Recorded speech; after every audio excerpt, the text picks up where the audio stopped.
welcome back. Today we are going to be making no-mato sauce, which means no tomatoes.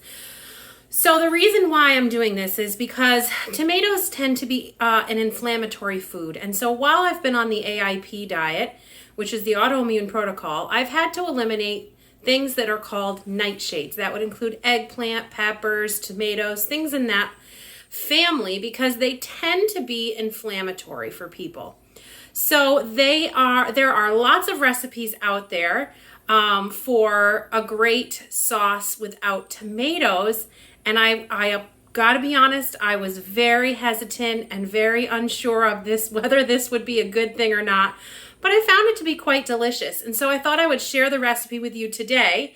The recipe is from healmedelicious.com. And I will put a link to this recipe in the comments. Now, on her website, she also has this amazing sweet potato lasagna that uses this sauce. You should check that out. It's absolutely incredible. Maybe I'll put that link in the comments as well. Why don't we just get right to it? Okay, so here's what we're gonna need. We're gonna need 2 carrots. We're gonna need some celery, some butternut squash, a beet, an onion, lots of yummy garlic. I have some thyme and oregano, basil, salt, rosemary, olive oil, red wine vinegar, and water. And we're gonna put it all in this blender. This can be done on the stove top, but I love to throw it in my blender and just let my blender do its thing. What I love about this and doing it in the blender is you don't have to do too much chopping. You just cut the ends off of your carrots, that's a little piece of beet there, cut your celery into chunks. I didn't even peel the carrots, I just washed them, because you just don't need to. Once they're clean, they're good to go. And you just throw in these huge chunks of food into the blender. And this blender is the Pampered Chef cooking blender. And it actually cooks your food, like cooks it, boils it. Okay, so butternut squash, I just cleaned out the insides. And this is a little fat. Remember to find a flat surface of your food to put it on the flat surface of the counter or the cutting board. And I'm gonna cut it into, actually, what am I doing? I don't need to be that specific, precise. I can just do this. I just forgot my own advice. Okay, normally that's how I would do it. But now we've got some chunks. We need about a cup of this. So I'm not gonna do too much more just because I'm gonna save some for the next batch. Okay, and then for my garlic, I take the whole clove, I put my knife on it, and I push down with my palm, and it cracks the outer skin.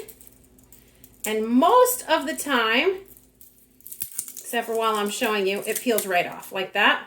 I just cut this little dry part off and throw the whole clove in. Now this calls for 5 cloves of garlic. These are very large cloves, so I'm gonna break this down to 3 cloves of garlic. And if I feel like it needs more, I will add it into the next batch and then mix the 2 together. So that's how we're gonna handle that.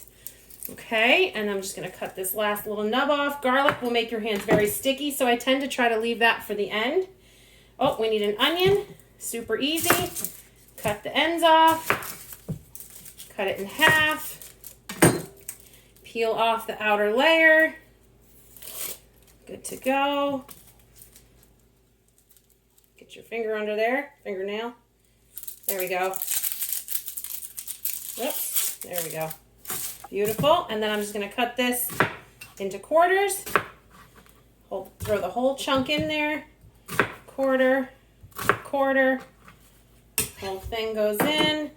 The beet is meant to be a small beet, and since I only have this one larger size, I'm just going to cut this into quarters, and then I'll save the other half for the next batch. Okay, so there's all of our vegetables in the blender. Okay, you can see all the vegetables in the blender. So now we're gonna put 1.5 tablespoons of oil. I love these little measuring cups by OXO. They have your tablespoon markings on there. I think that's great.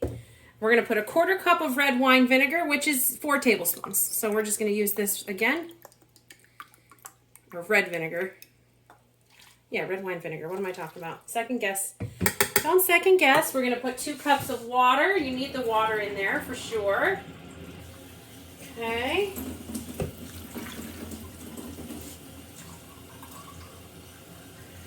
All right, we got our water in. Now we're going to put our seasonings in. So I like to use metal or glass for my measuring because I find that plastic discolors. It's not very good for you anyway, and greasy things stick to it. So I like to use glass or metal. So we're going to put some rosemary. We're going to put a teaspoon of that. I put 2 cups of water in there. Oh, I was supposed to. Good. Basil, we're going to put a teaspoon of that. Oregano and thyme, I have in the same one. So we're going to do 2 full teaspoons to get a mix of both. And then our salt, we just need, 2 teaspoons of that too. Okay. Now this seems like a lot of salt, but it works.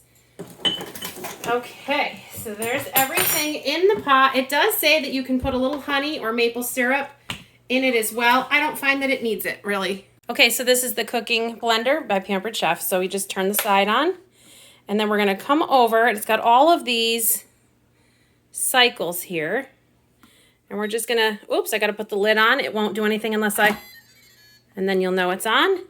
And then you can turn this dial, and we're gonna go to heated puree, and we're gonna hit go.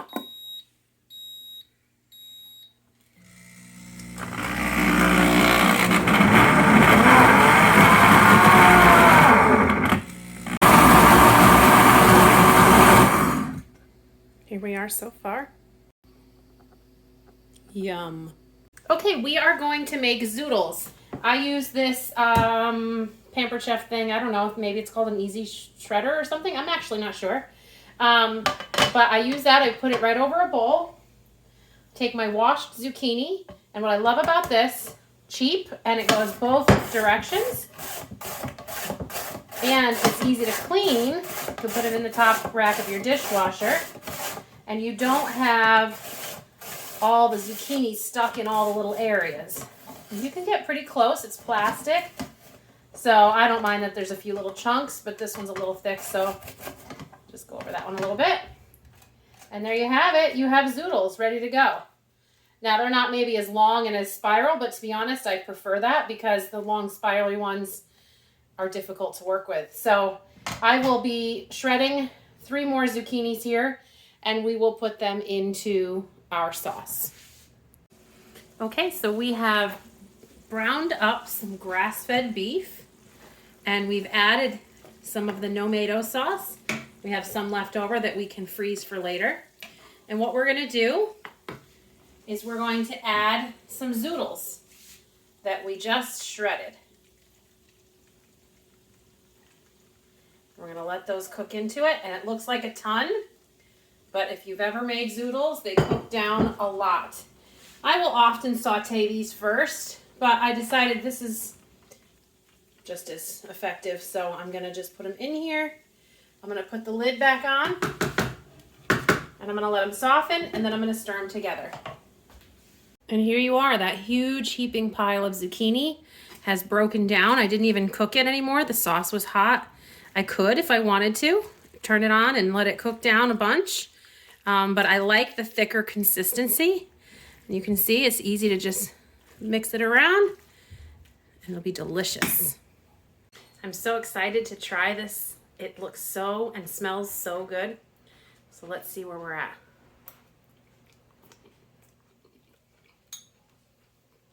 Perfect. The zucchini noodles have just a little bit of crisp, tender to them. They're not mushy and soggy. The sauce tastes delicious. The meat tastes delicious. Perfect. Hey, thanks for watching the video today. I'd like to invite you to join me in the comment section below. I'm offering my free recipe booklet. You're going to get 5 delicious and quick recipes to help you get dinner on the table quickly and nutritiously at the same time. So jump on down into the comment section, grab your free copy now, and we will see you on the next video.